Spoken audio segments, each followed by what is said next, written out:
More troops promise from NATO, but these are the images confronting European leaders at home as they grapple with making precise commitments. These UK soldiers receiving medals lost 9 comrades, and the funerals continue.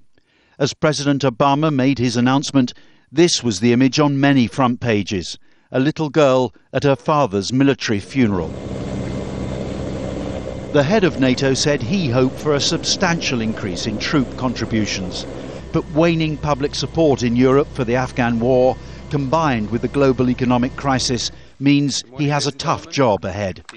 At this very important moment, NATO must demonstrate its unity and strength once again. And it means, in concrete terms, that all allies and partners in our mission must do more. Mr. Rasmussen spoke of at least 5,000 extra troops from NATO members. The British, who have the second largest contingent in Afghanistan, have already committed an extra 500 troops, bringing their total to more than 10,000. Prime Minister Gordon Brown urged others to follow suit. That we will stay and do the job that is necessary. I believe that when people see in Britain the facts of the Taliban threat and equally the problems with Al-Qaeda, that they will support what we, the government, have done with 43 coalition partners. But the French Foreign Minister was not untypical when he stopped short of committing extra troops beyond the 4,000 it already has in Afghanistan.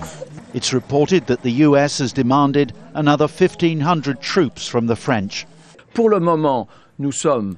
the moment, we are really satisfied with the way French troops are deploying and with the action which is being carried out in the region that we've been asked to deal with.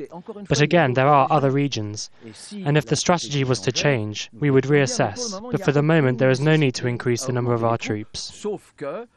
Many countries are waiting for an international conference on Afghanistan in January to draw up precise commitments. Meanwhile, pressure will grow from Washington to commit significantly more resources. Ahead of the Afghanistan conference and the strategic discussions during this conference, a debate about troop deployment and German involvement makes neither sense or is appropriate. Some senior figures question the whole basis of the troop increase when the Afghan leadership itself is not a reliable partner.